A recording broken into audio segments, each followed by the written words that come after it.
and I don't know why I thought I should read this book in a vlog that is meant for finding a 5-star read. Hey besties, it's Sarah. Welcome back to my channel. Today I'm bringing to you a very daunting reading challenge. I've been seeing quite a few booktubers do this concept where the vlog essentially has to keep going until you get a 5-star read. And if you know me at all, like if you've been to my channel before, you'll know that I do not give out 5 stars very easily. So I'm a little nervous to do this challenge because every vlog that I've watched from other booktubers, they really struggle to find something and they feel a lot of pressure throughout the vlog. So I feel like this is just us putting ourselves through it for no reason except for your entertainment. If you haven't seen it, I actually recently posted a 5-star audit, which is a video where I went through all of the 5 stars that I've ever given out since having my channel. And I kind of connected the dots and tried to figure out what they all have in common. So I highly recommend that you pause this video and go back and watch that if you haven't seen it, because a lot of people gave me book recommendations based on the things that I said in that video, and a lot of my TBR for this video is the 5-star predictions from that video. So this is kind of like a two-parter. I haven't officially decided my TBR for this video. I'm gonna kind of wing it and just decide as I go and be a mood reader to try to find the 5-star book, but I think that this is going to be quite the journey and I'm a little scared. I have a bad feeling about how long it's gonna take to find a 5-star read. Okay besties, this reading challenge of trying to find a 5-star read is not off to the best start because I did already DNF a book, unfortunately. So the first book that I tried reading is I Keep My Exoskeletons to Myself, I think it's called, by Marisa Crane. Someone had recommended me this book earlier this year because in a vlog I read Our Wives Under the Sea and they said that it reminded them a lot of that book, and I had asked for sort of like gay, sci-fi adjacent, speculative fiction. Like I had asked for books like that. It definitely falls under the category of speculative fiction. It takes place in the near future. In this world, we're kind of living in this like big brother society where the government, instead of continuing the prison system, has decided to do this thing where if you commit a crime, you get given an extra shadow and then you're very limited on the sort of life you can lead and you're always under surveillance. And our main character is a lesbian who was married to this woman named Beau who died during childbirth. Their new baby was given an extra shadow right away because she like accidentally killed the mother. That's my understanding of why. I probably listened to like 30% of this book, so I kind of understand the plot. It definitely falls into that category of speculative fiction where they don't really super explain the science or the magic that's going on. It's definitely more like vibes. Regardless, I think I could have liked this book more if I hadn't read Our Wives Under the Sea, but I think because I'd already read it, I don't really enjoy it. Like Chris, the main character of this book, reminds me a lot of Miri from Our Wives Under the Sea, but I liked Miri so much more than I liked this character. And I also enjoyed that Our Wives Under the Sea had two perspectives. We had Leah, like when she goes on her ocean expedition, and then we had Miri like present day. So a lot of this book is actually written in second person as Chris is speaking to Beau as she raises their child as a single mother and deals with having 2 shadows, because that's another thing. She has 2 shadows and the baby has 2 shadows. So they deal with like a lot of prejudice and like different things they experience from people. And I honestly was just bored. I was getting really lost in the prose and I wasn't enjoying it. And because I knew this was for a video where the whole point is to try to find a 5-star read, I wasn't having a good time. I like wasn't enjoying it, and I'm very sorry for that. For whoever recommended me this book, I totally get why you recommended it. This definitely seems like it would have been up my alley for what I was asking for recommendations for. Like, because I loved Our Wives Under the Sea, I could totally see why you'd think I'd love this. And I think if you loved Our Wives Under the Sea and you don't mind a book that feels really, really similar, then I think you'd like this. But I think what made Our Wives Under the Sea so special for me is the fact that it was a horror book that was using horror as the lens for exploring grief, versus this is really just a book about grief. And I didn't really enjoy Chris as a narrator. Just her current state and her neuroses made her difficult to read from. And also she talked a lot about how her and Beau originally got together, and they actually got together through an affair. Like they were cheating on their partners at the time, and then they ended up getting married. And I am really anti-cheating. Like I'm not really into cheating plot lines, and it wasn't really like a big plot line, but I didn't like the messiness of it, and I wasn't enjoying the speculative nature of like this extra shadow thing. I was just feeling kind of lost and wishing that this like was more committed to being sci-fi or committed to like this Big Brother world that like we're living in. Like I wish I'd like known more about it. So I think ultimately I just could tell that I wasn't loving it, and because it is sort of an underrated queer fiction book, I just didn't really want to finish it just to give it like 2 or 3 stars and like leave a negative review on it. The next book that I'm going to pick up, I have high hopes for. I'm going to be reading episode 13 by Craig Louis. This book is mixed media, and it's about this ghost hunting crew that have a reality show, and they go to this old abandoned house that was known in the 60s for having these scientists that did human experiments, and then the scientists went missing, and so they're there to kind of like look at this unsolved mystery and see if there's any ghosts there and try to uncover what happened. And so from what I've heard about it, the audiobook is amazing, and there's like found footage elements and interviews, and it's written just in that sort of mixed media format that I really enjoy, that I tend to give books of that nature really high ratings. So I am hopeful and confident that I'm going to like it. I will update you guys when I'm actually reading it. Oh my god, it is literally 4:20 a.m. You can't see that. I'm so sorry. I started episode 13 and I can't stop reading it or like listening to it, whatever. I'm an audiobook girl. I don't think it's a 5-star. I think it's a very strong 4-star, but I am literally so scared. I had to turn the light on. Like I didn't even turn the light on to film this clip. I already had the light on because I am peeing my pants. This is so scary. And I just went downstairs to get water for my Stanley cup. We have like mice in our ceiling right now. We have a pest guy coming soon. But anyway, we have mice. And so they were like making noises downstairs and the house was like creaking. And I was like, oh, I'm just so scary now. The ghost in this, like the experiments, everything that's going on in this is like so scary. I just had to film. I want to finish it, but like I said, it is 4:20 a.m. and I have work in the morning because tomorrow's Friday. And I still have 2 hours left of this audiobook. So I don't know if I'm gonna finish it, but I just had to give you guys a live update because I am so scared. Also, the audiobook is absolutely fantastic. I would highly recommend it if you enjoy high production audiobooks. Like I'm just living. I feel like physically reading this would be a big mistake. This is definitely one where I feel like the audiobook would like add a lot more, but yeah, I don't know guys. I don't think it's a 5-star though, but I'm really glad that I read it for this vlog because I feel like I'm getting closer to finding one since I did DNF the last book that I was reading. 2 hours later. Do I look like I stayed up all night? Yes. Yes, I do. It is 6:34 a.m. I don't know why I keep showing you my phone. It literally keeps not showing you the time. And I finished episode 13. Unfortunately, I really did not love the direction the end of this book went. I'm really struggling with this with horror novels, that I love the first like half to 60 to 70% of them, and then the endings never land. If you know of any horror books where they actually stick the landing, please let me know, because this keeps happening to me, and then it leaves me really torn on how to rate them, because I want to give them all 4 stars because I liked them for the majority of the book, but then the endings are so dissatisfying that I'm like, fuck, I feel like this is a 3-star book, and I don't know what to do. I don't know what to do. I think this is tentatively like a 4-star. I don't know. It's the kind of book that I might still recommend because the process of reading it was really fun. And obviously I stayed up till 6:30 in the morning to finish it, which is saying something, because if I didn't like it, I wouldn't have done that. But then the last like quarter of it was just like not what I was looking for. So I am really perplexed on how to rate this. And it doesn't even really matter for this vlog because the whole point of this vlog is to keep reading until I get a 5-star book. And this clearly is not a 5-star book.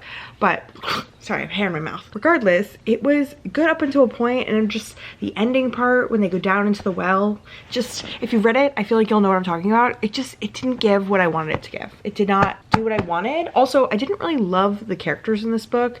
Even in the parts that I was absolutely loving, the characters were probably my least favorite thing about this book. I actually found a couple of them to be a little bit insufferable. I don't really know what book I want to move on to next. Like, I don't know what genre I want to read. I feel like I've been reading horror a lot lately, and I think I'm going to read The Roughest Draft, which sort of fits the Emily Henry prompt that I had put on my 5-star audit. If you haven't seen my 5-star audit, obviously I've already linked it down below and I've told you about it. You should go watch that. Emily Henry was a category that I put because I usually love all of her romance books. Regardless, I think I'm going to read The Roughest Draft, which is I believe, a romance book about a couple of authors who have like a past relationship and they need to like co-write like a sequel to a book or something. I have heard that it might have cheating in it, which is usually a no-go for me, so I'm not sure if that's going to affect my opinion on the book, but I'm curious to see what I think of it. Besties, I should have heeded my own warning. I was not meant to read a book about cheaters. I truly believe that every character in the roughest draft should get their asses whooped. Like, it was very much a struggle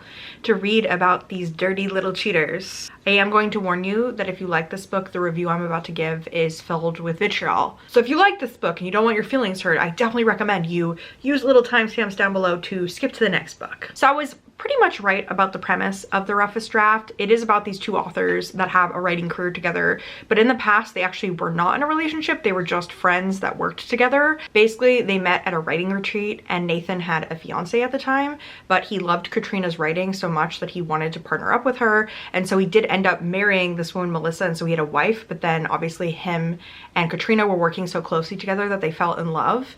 And so a lot of the past scenes are when he's married, and then in present day Katrina has a fiance named Chris who was actually their literary agent in the past. And the reason that they're writing a book together now 4 years later is because their publisher actually still has a deal with them for a third book for them to publish.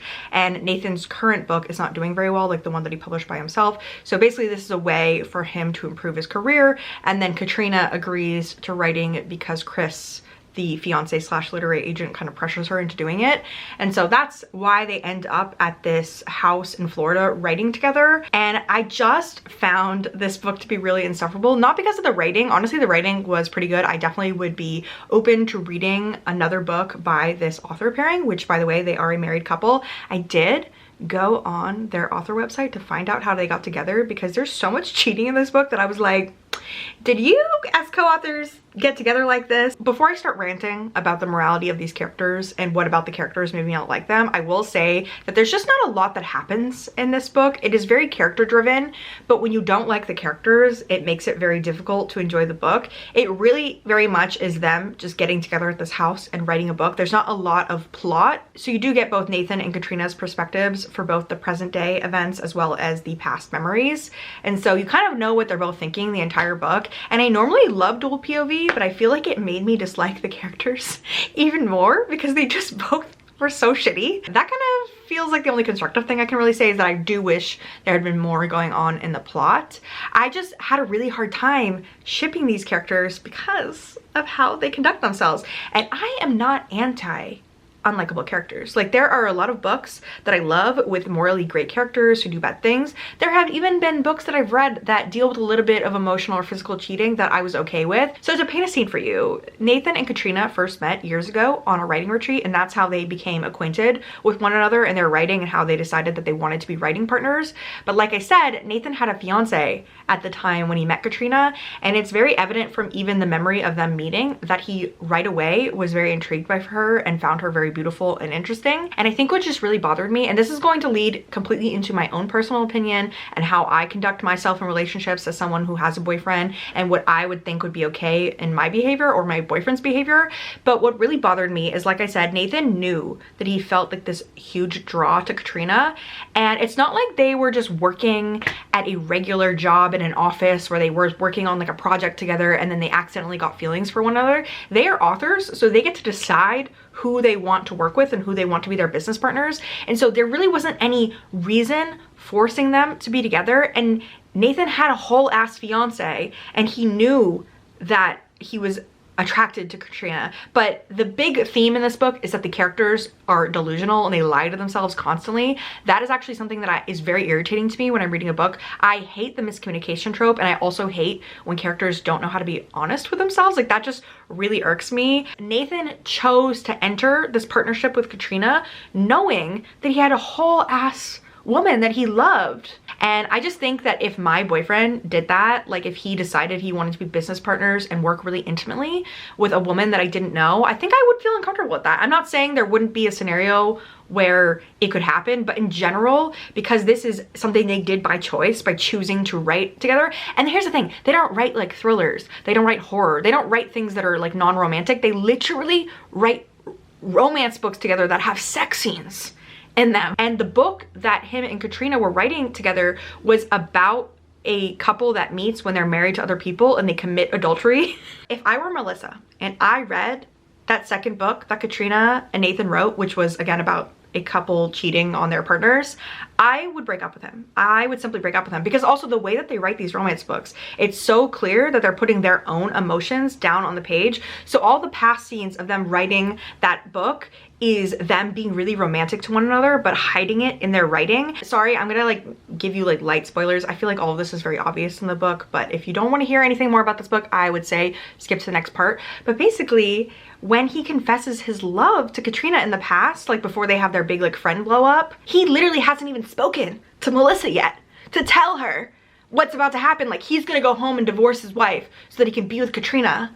And he hasn't even talked to his wife about it. And his wife is so chill and cool with the fact that he has Katrina as a writing partner, because I don't know if I made this clear, this is their second book in the past that they've written together. So this book that they're writing in the present is their third book, if that makes any sense. Like, they had like a 3-book deal. And so even after the first book that they wrote together, the fact that Melissa was okay with Nathan constantly going on these writing retreats with Katrina is kind of crazy to me. Like, they always slept in separate bedrooms and they never did anything physical, but the emotional, like just the gravity of their emotional cheating is just like so unpleasant for me as a reader. Like, emotional cheating to me makes me ill. I would much rather have a partner tell me that he fucked some other girl than sit there and tell me this person that I make art with that is so meaningful and millions of readers love the books that we write, and we write these intimate sex scenes. Like, I have fallen in love with her like body and soul, like some like Mr. Darcy fucking shit.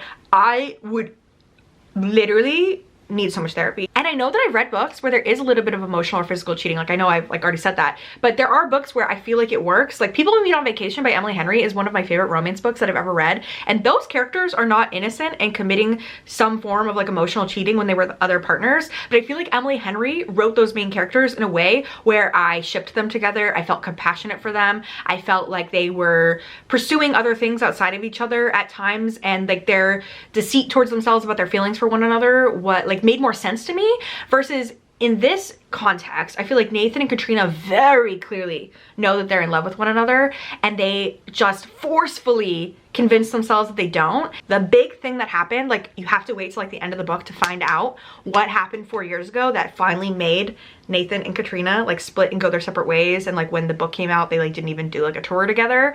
You find out that Nathan wrote her a love letter, and she got so scared about being happy. Like, she was like, oh, I can't be with Nathan because then I'll have everything I've ever wanted in life, and then what if I lose it? That she burns his letter and basically convinces him with that action that she doesn't love him, and so then he leaves, and then they just like don't talk for 4 years.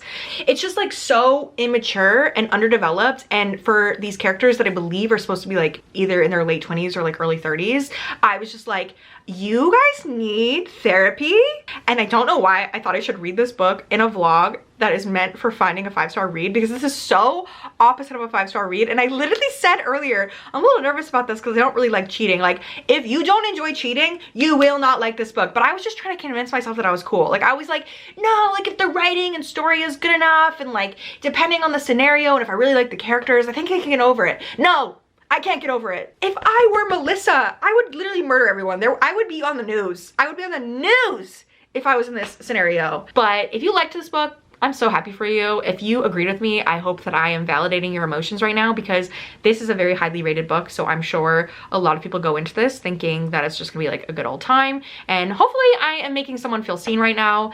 And if you did like this book, hopefully I'm not upsetting you, and you'll probably sit here and go, well, that was the point. Like, that's the premise of the book. Like, that's your fault for reading it. You know what? You're probably right. You're probably correct. And I just don't get it. It's not for me. Besties, I have amazing news. We've done it. We've won. I am so shocked that this vlog is ending so soon, but I finally found my 5-star read. I would have updated you guys sooner, but I ended up reading it in one sitting, so there was no time to vlog. I was just going, reading this book. I did stay up till 4 a.m. I've been staying up late a lot lately reading, and I really need to stop, because number one, I look like I've never slept.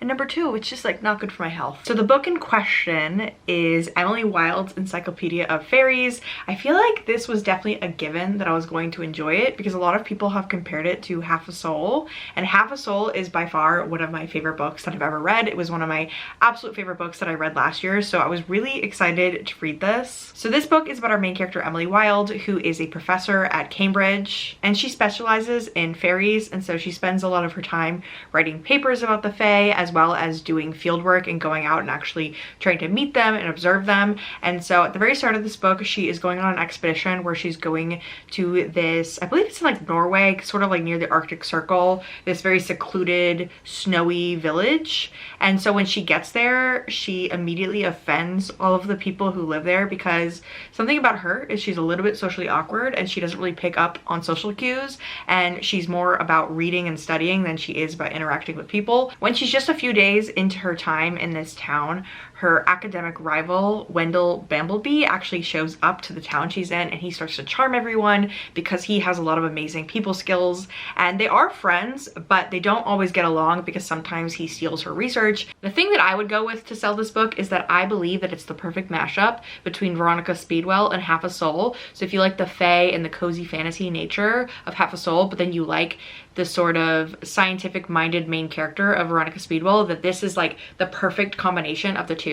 It just was full of like everything I love in a book. I loved that Emily had an animal companion. She has a dog that travels around with her. I loved the banter, and everything about it was so fucking cute. Like, I can't even get over how cute it was. I also really enjoyed the exploration of fae in this. I feel like Heather Fawcett decided to stay true to how fae really are by making them kind of scary and ethereal. Like, they are very beautiful and interesting, but at the same time they do bad things and they're not necessarily like creatures that you want to get involved with. It just had that perfect Victorian era charm that I love in books like so much. Like, I was so giddy while I was reading this. I was just smiling the whole time. There was a point like leading up into about halfway through the book where I was nervous that it was going to be a 4-star instead of a 5-star, but then the ending, it got so good. Like, where the story went, just I loved it so much. Like, I feel so cozy just like thinking about this book, and I want to reread it so soon. I also immediately bought a copy of it so that I can display it on my shelves because I really think that this is going to be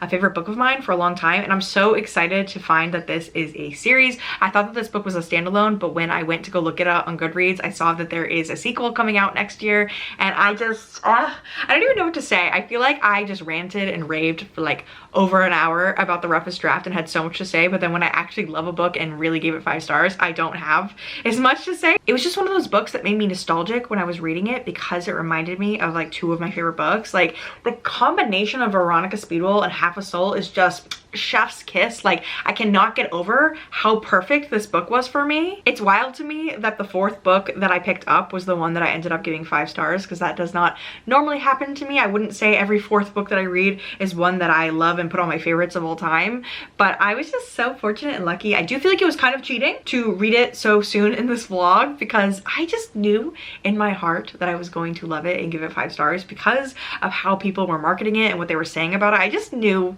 that it was gonna be a perfect book for me, and I'm so glad that I was right.